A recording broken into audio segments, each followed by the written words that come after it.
소중한 나 무한 행복.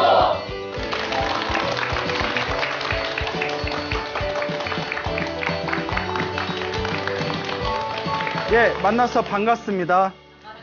예, 반갑습니다. 예, 오늘의 주제는 사람으로 태어났으면 복을 짓자라는 주제가 되겠습니다. 여러분들 다들 사람이시지 않습니까? 그렇죠. 자, 아닌가요? 예, 자, 사람인데 저희 불교에서는 사람으로 태어나는 게 어렵다고 합니다. 예, 불교는 거대한 윤회의 세상 속에서 태어나고 죽는 것을 반복하는데 밑으로는 뭐 지옥에 떨어질 일도 있을 것이고 위로는 천상에 태어날 일도 있을 것이고 혹은 짐승으로 태어나기도 하고 사람으로 태어나기도 합니다. 그런데 인간으로 태어나기가 쉽다 어렵다? 어렵다는 거죠. 그래서 이왕 이 힘든 사람의 몸을 만났으니 사람의 몸을 받았으니 마땅히 복과 지혜를 함께 닦아야 된다라고 부처님께서 끊임없이 말씀을 하셨습니다. 불교에서 가장 중요한 건 사실 지혜입니다. 무엇이 중요하다고요? 지혜가 중요합니다. 그런데 불교에서는 지혜의 종교, 깨달음의 종교, 깨침을 추구하면서도 왜 복 쌓는 걸, 복 짓는 걸 중요하게 여기냐면요. 지혜를 닦으려면 기본적으로 뭐가 받쳐줘야 된다? 복이 있어야 됩니다. 복이 있어야 지혜도 바르게 닦을 수가 있다고 합니다. 예를 들어서 우리가 지혜를 닦기 위해서 가장 중요한 게 좋은 스승을 만나는 겁니다. 그러니까 좋은 스승을 만나야 할 복이 있어야 됩니다. 근데 스승만 만나서는 되질 않습니다. 스승을 만난 뒤에도 스승 밑에서 공부할 수 있는 시간복도 있어야 되고 또 시간만 많아서는 안 됩니다. 좋은 스승 밑에서 꾸준하게 수행할 수 있는 건강한 복, 건강복도 있어야 되고 그리고 너무 먹고 사는 게 힘들면 수행할 수 있나요? 없나요? 없죠. 좋은 스승을 만나고 시간도 넉넉하고 몸도 건강하지만 너무나 먹고 사는 게 힘들면 좋은 스승 밑에서 수행하기도 힘듭니다. 그래서 기본적인 의식주 복이 있어야 또 수행할 수가 있는 겁니다. 그래서 불교에서는 지혜가 가장 첫째이지만 지혜를 바르게 닦기 위해서는 무엇부터 있어야 된다? 복부터 있어야 된다는 겁니다. 그래서 불교에서는 이왕 사람으로 태어났으니 복을 열심히 지어라 라고 이야기하고 있는 것입니다. 우리 중생들이 사람들이 살아가는 인생의 목표는 행복입니다. 다들 동감하시죠? 또한 그 행복을 성취하기 위해서는 기본적으로 그 행복의 열매를 자기가 스스로 얻을 수 있을 만한 복의 씨앗을 심어야 됩니다. 그래서 우리가 흔히 하는 얘기가 콩 심은데 콩 나고 팥 심는데 팥 나고 복을 심으면 행복에 복 나고 뭐 복날이에요. 예? 발음 잘해야 돼요. 예, 복을 심으면 이제 복의 씨앗을 심으면 행복의 열매가 열리고 그리고 복의 씨앗을 심지 않았는데 어떻게 내가 누릴 수 있는 행복의 열매가 열리겠습니까? 그래서 우리 불교에서는 살아가면서 행복한 일, 좋은 일이 자꾸 생기면 아이고 내가 전생에 복을 많이 지었나 보구나 이렇게 이제 스스로를 성찰하고 살아가면서 안 좋은 일이 생기고 자꾸 좋지 못한 일들이 생기고 원하는 바 성취가 잘 되지 않으면 아이고 내가 지어놓은 복의 씨앗이 없나 보구나 그러니 이번 생에서라도 열심히 복을 지어야 되겠구나라고 스스로 마음을 다스리라고 합니다. 그래서 불교는 복덕과 지혜를 닦는 그런 어떤 새 두 날개와 같은 그런 가르침이라고 볼 수가 있습니다. 그 명나라 중국 명나라 시대 때 이 복건성이라는 곳이 있어요. 복건성에 중국 복건성에 양령이라는 큰 부자가 살고 있었다고 합니다. 양령, 예, 양령이란 부자가 살고 있었는데 이 양령의 집안이 원래 굉장히 가난한 집안이었답니다. 그래서 집안 대대로 나룻배로 이제 사람들을 강에서 건네주는 일을 이제 직업으로 삼는 그런 집안이었는데 언제부터 집안이 피기 시작했냐면 양령의 아버지 때부터 집안이 펴기 시작했답니다.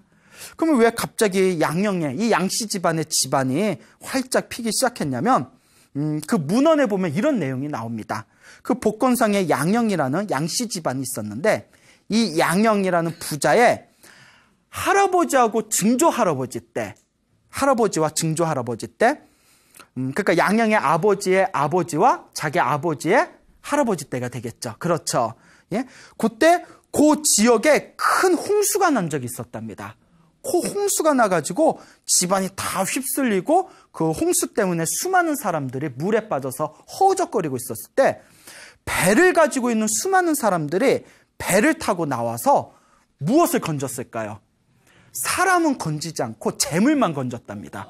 이게 웬 떡인가 싶어가지고.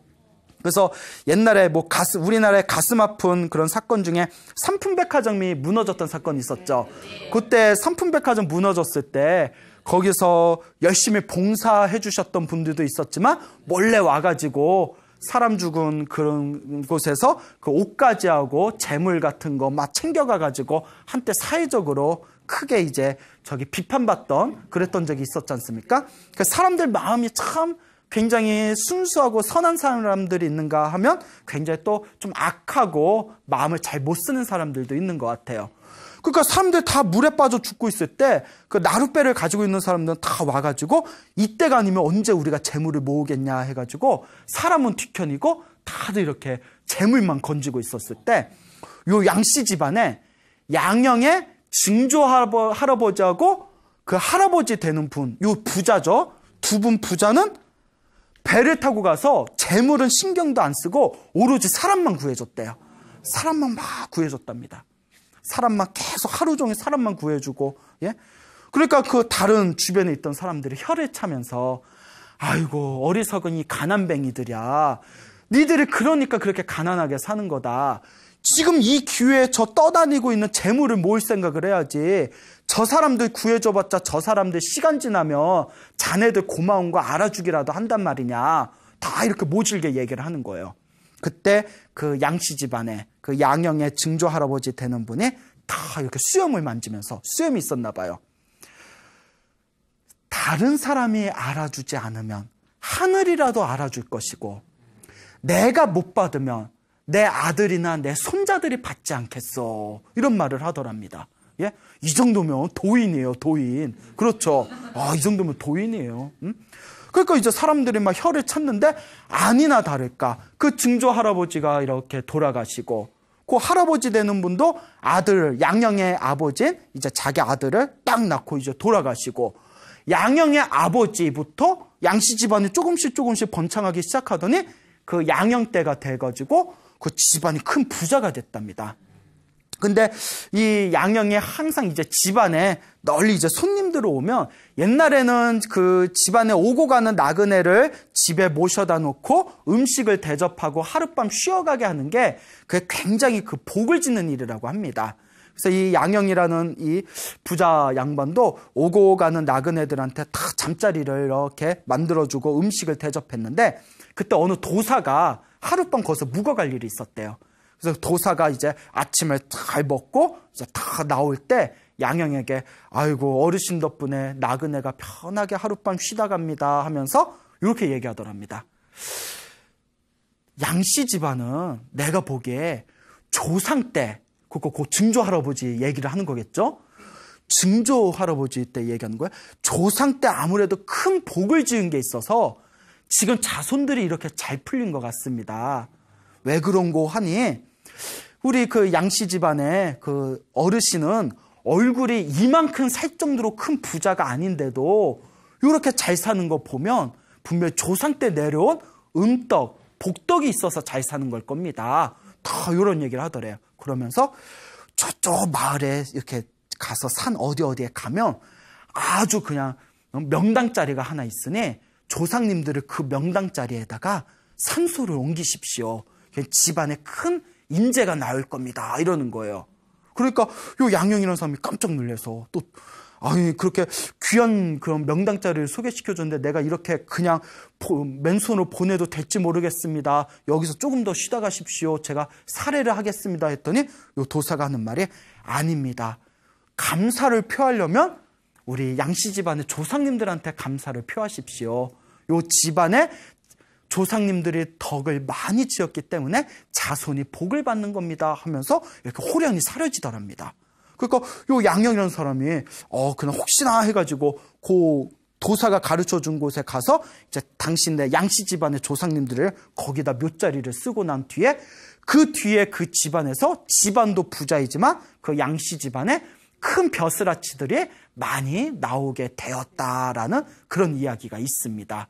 이런 이야기들이 우리 주변에 굉장히 많은 이야기들이 전해지는 거 보면 정말 우리가 이번 생에 복을 짓는다는 것이 정말 참 묘하고 묘한 일이다라는 그런 생각을 해봅니다. 여러분 임진왜란 아시죠? 겪어보셨어요? 아직 안 겪어보셨군요. 예. 그런 일은 다시 있어서는 되겠어요? 안 되겠어요? 안 되죠. 임진왜란의 가장 위대한 영웅을 치면 누구를 들 수 있을까요? 그렇죠. 앞으로 보나 뒤로 보나 우리 이순신 장군을 들 수밖에 없습니다. 그런데 임진왜란 구국의 영웅 이순신을 이제 이 등용하신 청거하신 분이 바로 누굴까요? 그렇죠. 범상치 않으신 분이네요. 예, 류성룡을 아시네요. 예, 여러분 성룡 좋아하세요? 성룡?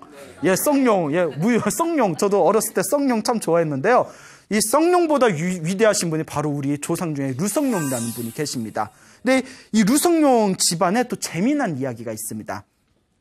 류성룡 집안에 그 할아버지께서 류성룡을 이제 자기 손자인 류성룡을 낳고는 그렇게 기뻐하셨답니다.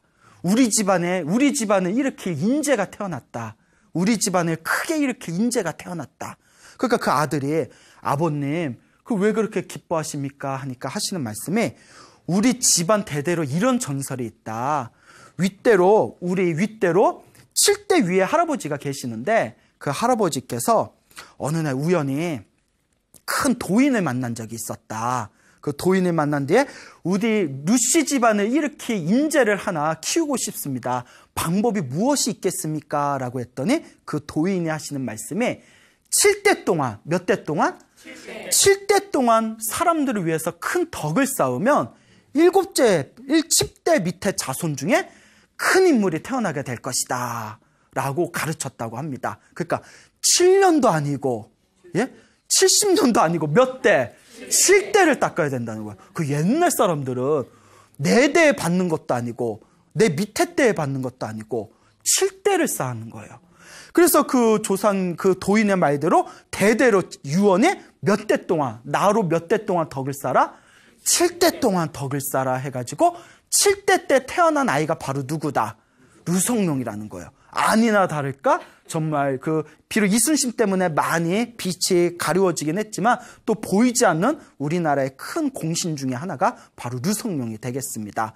이렇게 우리 조상님들의 이야기들을 가만히 들어보면 우리 옛날 어르신들 이야기를 들어보면 내가 살아생전에 우리 조상님들이 살아생전에 열심히 복을 지으면 내가 못 받더라도 반드시 자손들한테 영향이 미친다라는 그런 기본적인 인식이 밑바탕에 깔려져 있음을 우리가 한번 유추해 볼 수가 있는 것입니다.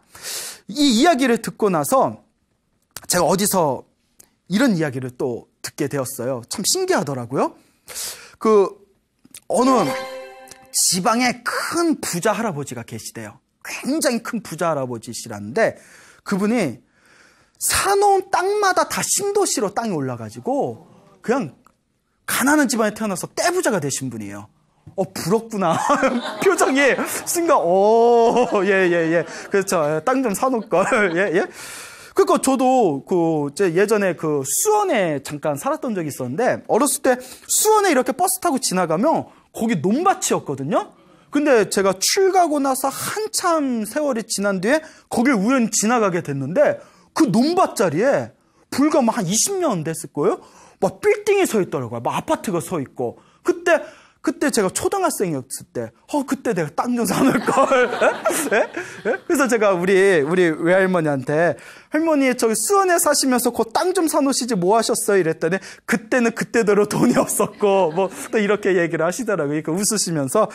자, 근데 이 할아버지가 굉장히 이제 땅 부자인 할아버지가 계시는데, 어떤 관상을 굉장히 잘 보는 분이 있었대요. 관상을 굉장히 잘 보시는 분이. 그러니까 이 관상 잘 보는 사람들 특징이 항상 이렇게 은행이나 지하철이나 특히 은행 같은 데 이렇게 앉아서 은행에 보면 이렇게 사람들 얼굴 보고 예? 그리고 지하철에서 사람들 얼굴 보고, 목욕탕 가서 사람들 얼굴하고 몸 이렇게 보고, 장난이 아닌걸? 뭐 이러면서, 예? 예? 그러니까 관상이 좋다고요. 왜 그래? 예. 그러니까 이렇게 사람들 관찰하는 그런 습관이 있대요. 근데 이 관상을 잘 보시는 분이 굉장히 큰 땅 부자 할아버지 이렇게 우연히 만나서 이야기를 하게 됐는데, 고민을 하는 거예요. 이 관상 보시는 분이. 이 얘기를 할까? 말까? 고민하다 이제 힘겹게 이제 이야기를 합니다. 아유, 어르신, 제가 관상을 좀 보는데, 제가 너무 궁금한 게 있어서 그런데 좀 질문을 할 테니까 조금 기분 너무 상해하지 마십시오 이러는 거예요. 아니, 왜 그러냐고 할아버지가, 왜 그래? 이랬더니, 아무리 할아버지 얼굴을 봐도 얼굴이 빈상이라고. 도저히 돈이 붙을 데가 없는데, 이게 무슨 경우인지 모르겠다고. 내가 공부를 다시 하든지 해야 되겠다고. 너무 답답해서 여쭤보는 거라고. 그러니까 할아버지, 내가 돈이 많은데 누가 나한테 오더니, 이거 얼굴에 빈상이네 이러면 기분 좋아요, 나빠요? 나쁘죠. 예를 들어 그러면서 빈상이신데요? 뭐 이러면 기분 나빠요, 안 나빠요? 나쁘죠. 빈말이라도 얼굴이 훤하십니다 이래야 되는데 너무 답답한 거예요. 얼굴이 빈상이신데 어떻게 이렇게 부자가 되셨는지 제가 도저히 이해가 안 됩니다. 근데 이게 있어요. 없는 사람한테 너 없는 놈 하면 화가 나요. 근데 있는 사람한테는 없는 놈 해도 별로 화가 안 나요. 그래, 뭐 있든가 없든가. 진짜 있는 사람은. 그러니까 여유가 있는 사람은 사실 화가 잘 안 난대요. 예, 내가 만약에 화를 너무 잘 내는 성격이라면 내가 내 마음속에 너무 여유가 없는 건 아닌가 한번 고민할 필요가 있어요. 그러니까 할아버지는 너무나 부자니까 빈상이라 하든 복상이라 하든 마음에 걸려요, 안 걸려요? 안 걸려요. 안 걸리는데 갑자기 눈물이 주르르 흐르더래요. 삐쳤나? 예? 삐져서 눈물까지 흘리나? 깜짝 놀란 거예요. 왜 우세요? 부모님 생각이 나서 웁니다. 이러는 거예요. 너무나 사람을 잘 보셨어. 내 말 좀 들어보시오. Listen. 예? 그러니까 무슨 얘기냐면, 어렸을 때 집안이 너무너무 가난하셨대요. 그래서 이제 부모님이 이제 자기가 형제들이 있었는데, 부모님이 그 형제들을 데리고 힘들게 이제 일을 하셨는데도 도저히 돈이 모이질 않더래요. 정말 그 복짓거리 하나 없더래요. 그때 부모님이 이렇게 얘기하시더랍니다. 우리는 이렇게 가난하게 살아도 자식들마저 이렇게 가난하게 살게 할 수는 없다. 그러니 우리는 가난하게 살더라도 우리 자식들을 위해서는 재산을 좀 남겨주자. 그러면서 하시는 말씀이 보이는 재산이 아니라 보이지 않는 재산을 남겨두자. 이런 말을 하시더래요. 난 이 얘기를 듣고 이분들이 가난하게 살았지만 배우신 분이 아닌가 싶은 생각이 들더라고요. 보이지 않는 재산을 주자 하더니 이분들 무슨 결심을 했냐면 그분 그 이야기에 보면 저 김해 아시죠? 네. 김해 그 근방에 암자가 하나 있었대요. 그 암자에 들어가가지고 아버지는 부목을 살고 부목은 절의 모든 허드렛 일을 하는 장자 패고 허드렛 일을 하시는 분을 부목거사님이라고 합니다. 절에서는 없어서는 안 될 아주 소중하신 분들인데 대신 좀 힘들죠. 그리고 어머님은 공양주 보살을 하고 공양주, 공양간에서 밥 하시는 옛날에 밥 짓기 얼마나 힘들어요. 가마솥. 옛날에는 공양주가 복 짓는데 최고라고 했거든요. 너무 힘들어서 아버지는 부목거사, 부목으로 사시고 어머니는 공양주로 사시는데 3년 동안 기도를 하면서 아침 저녁으로 기도하면서 부목을 살고 공양주를 살면서 3년 동안 품삯을 안 받으셨대요. 품삯을 안 받으셨대요. 3년 동안 무료로. 그렇게 없이 사는 분들인데도 무료로 일을 하셨대요. 그러면서 그분들이 항상 하는 얘기가 우리가 받아야 할 몫이 있으면 누가 받게 해주십시오. 자식들이 받게 해주십시오. 기도하면서 3년 동안 무료로 절에서 일을 해줬대요. 그러기 쉬워요, 어려워요? 어렵죠. 더더구나 요새 같은 자본주의 시대에는 상상도 못할 일이에요. 예? 보살님, 절에서 3년 동안 공짜로 일해! 이러면 해야 안 해요? 나 같아도 안 하겠다. 하여튼, 그러니까 그분들이 대단하신 분들이니까요. 그렇게 3년 동안 아무런 돈벌이도 없이, 그러니까 스님이 너무 미안해서 얼마 챙겨주려고 하더라도, 스님, 저희들이 받을 몫이 있다면 우리 자식들이 받을 겁니다. 그러니 저희는 이거 안 받겠습니다. 이러면서 3년 동안을 열심히 기도하면서 절에서 지극정성으로 일을 해줬답니다. 그러니까 3년 동안 벌어놓은 게 있어요, 없어요? 없으니까 형제들이 그 흔한 소학교도 졸업을 못했대요. 돈이 없어서. 그러니까 자식 입장에서는, 이 할아버지가 어렸을 때 입장에서는 부모님이 그렇게 원망스러웠대요. 어쩜 그렇게 절에서 일만 할 줄 알지 자식도 교육도 제대로 안 시키고. 그 3년 동안 일을 한 뒤에 아버지하고 어머니하고 다시 사업을 시작하셨는데 쫄딱 망했대요. 얼마나 복이 없으면. 쫄딱 망했는데 설상가상. 예? 아버지가 갑자기 큰 병에 걸려서 갑자기 돌아가셨대요. 그 누가 남아요? 홀어머니 하나만 남아요. 홀어머니 혼자서 겨우겨우 애들을 키워놓다가 어머니도 이제 애들 다 크는 걸 못 보고 일찍 돌아가셨대요. 그러니까 요 할아버지도 이제 뭐 불교니 부처님이니 믿지도 않아요. 그렇게 우리 부모님이 열심히 절에서 일했는데도 어쩜 우리들한테 이런 시련을 줄 수 있단 말인가. 우리 같아도 열받겠죠. 근데 아버지도 돌아가실 때 어머니도 살아생전에 항상 하시던 말씀이 걱정 말아라. 너네들은 잘 살 거다.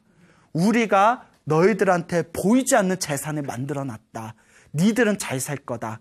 언젠가는 우리 뜻을 알 거다 이러더래요.